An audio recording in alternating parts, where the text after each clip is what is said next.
guys, bigla kami nagutom sa kabahaba ng nilakbay namin sa biyahe namin.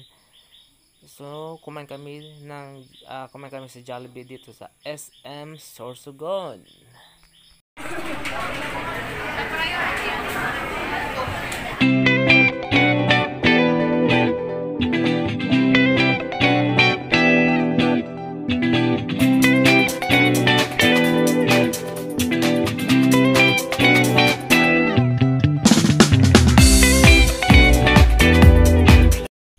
So mga ka-idol, biyahe kami ulit kasi ang layo pa ng pupunta namin.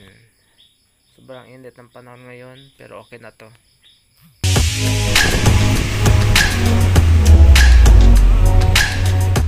Hello guys, uni pa sana kami nakaabot pa sana digda sa Barcelona Sorsogon sa lakbay. Halos nag 4 hours kami kakabya. Puro gaboso video ko. Puro sa travel. Pero so mismong dudumanan, para pa ako nagiganibong video. Unya tabi, na kami digdi sa church. Yan. Digdi yan tabi sa Ampangang kang Barcelona, digdi sa may dagat.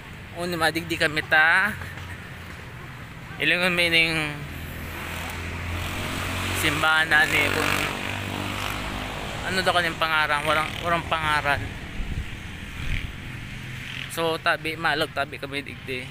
Mabikol tabi ako ngunyan ta. Gari na hirapan ako para Tagalog ade. Wait lang ta, may patay pala sa loob. Makulong ang sulubod ko katukaw sa motor. Nang 4 hours lamang ako kakabiyahe. Makulong ko pala sa lubot, mga idol. May nag picture sa may Revolto ni Papa Jesus. Siguro mga turista man gid yan arugmi. Dahil tabi kami guys nakalaog ta may gadan. Tigmisan sugad na dumas sa laog kaya tama picture man ako ta ganito tapos naman sindao. Ako naman. Ito yung building na luma na hindi ko natanong kung anong pangalan.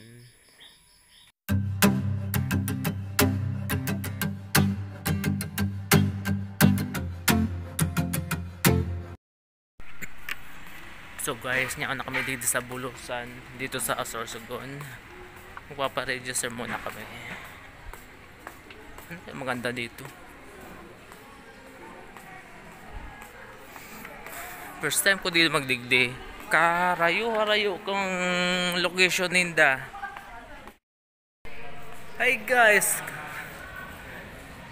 Kamahal pala dito ang registration.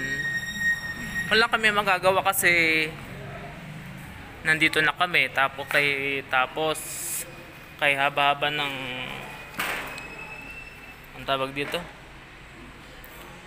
yung biyahe namin. Kung mag-shuttle 390. Tapos kung may service na magagamitin, kung halimbawa motor 290.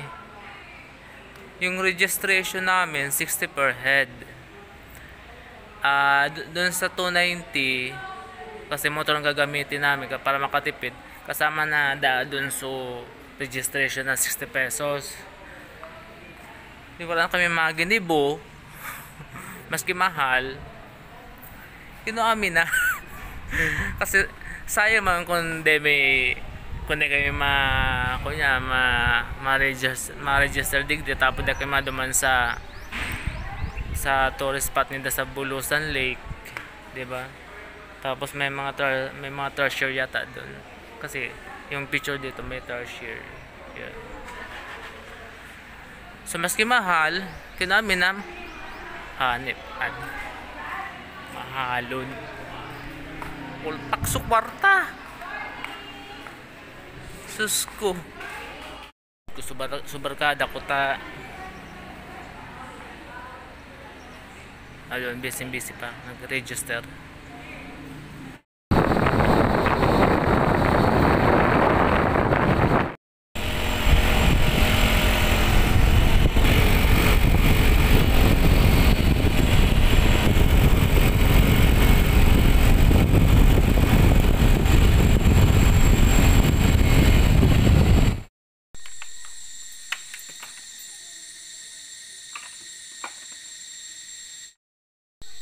Yan na kami din sa Bulusan Lake dito sa Sorsogon. Nagmotor lang kami.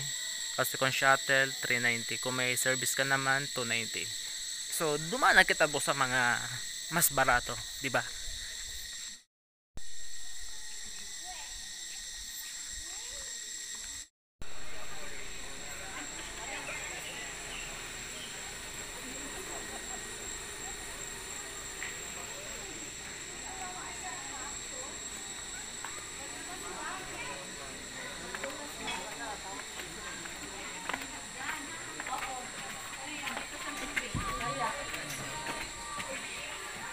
Summer medyo madami ang tao dito po.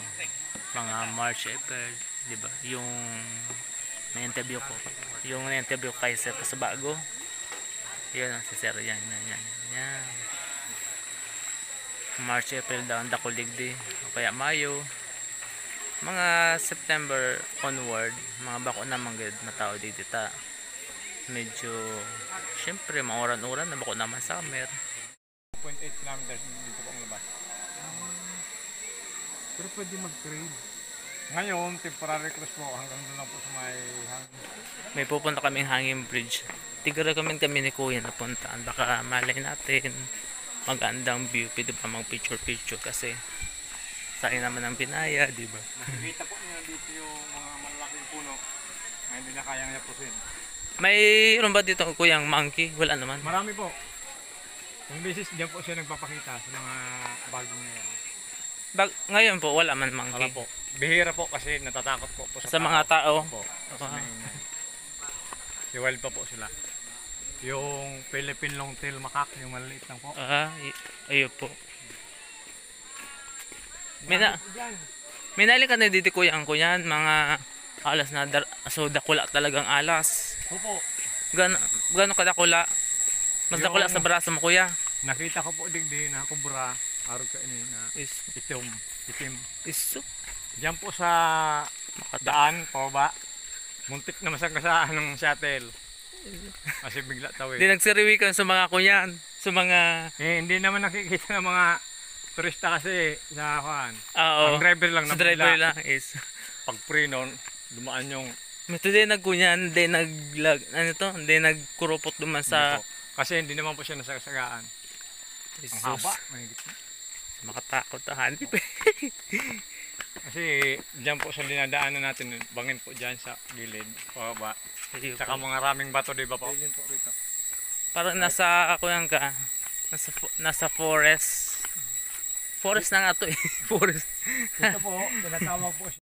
Ito po na Bulusan Lake. Ano po yun sir? Little Switzerland of the Orient. Nata sir, ito itagapod narog ka to. Kasi mabago po yung kahoy. Straight on na oh. Maganda. Buwan po siya isang Number 9? Isang kubo na sana siya, ang bahay. Bakit sir may number 9 sir? Dinner po ang number niyan, ewan ko. Ibig sabihin pang siyam. Bawal yan putulin. Naka-record yan. Ito, number 10.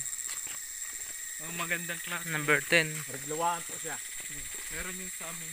Maganda din. Babakal ko 800k. So magandang pang boat, pang bangka, tabo. Matagas. Yan. Kakuruan ng maliit na kubo. Yung katabi, ito po. Sarap siya. Dapat po yan ang ganyan. Yan po ang open cottage na pwede dyan mong picnic. Mag-fishing habang nag-picnic kayo, mag-fishing, iyaw. May nag-overnight di wala. Wala po. Dito ka ba overnight kasi may ahas? Dilim po, sarado na po yung gate doon. Yun lang po ang daan papasok rito. Pero po may nagkabantay. Meron po. Isa lang.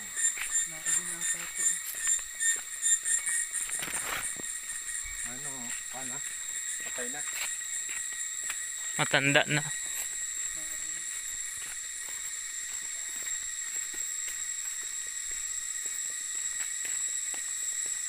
Ang ganda ng ganitong pero ang galing ah. Mga magandang kunya. Araw ka tanog kang nasa bulod ka talaga. Kuliglig. Ito po ang yan sa doon sa cellphone yung temple run. Sempo. Temple Run. Ayo. Ayo. Lalabas na guruliya. Yung apat is dito po ang kanang aming bridge simula. Ano? Kaso hindi pa po pinapasok. Hindi pa po pinaturn over sa LGU. Baka may ko lang po kasi nalagayan pa ng harness.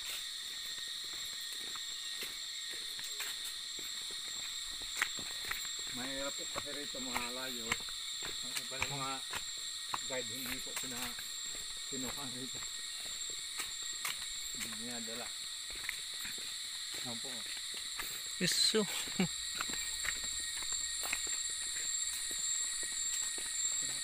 Bagong hangin bridge. Kano walk. Hindi pa man pinapagamit. Dito po. Maganda kasi yan kasi ang apakan niya fiberglass na. Ganda. Pang luma po na may treehouse yan ng pahingahan po. Dito po sa tabi ba kung may pagsarap din na kahoy. Oh. Gagawan yan, gagawan. Hindi, alis yan yan. Alisin na. Ang haba oh. Nasa kahoy, mamamatay yan. So ngayon guys, naloba talaga ako. Nakalimutan ko mag-charge. So yun nga. Naputol yung aking pagbibideo, pagpa-vlog. So guys, mag-iwan ako ng isang katagang kung sakali may magbabalik sa iyong puso, sa iyong buhay. Sana pag-isipan mo muna dahil ang pagdidesisyon sa isang pag-ibig ay hindi basta-basta. So guys, thank you for watching. Don't forget to subscribe and like and share this video. Bye!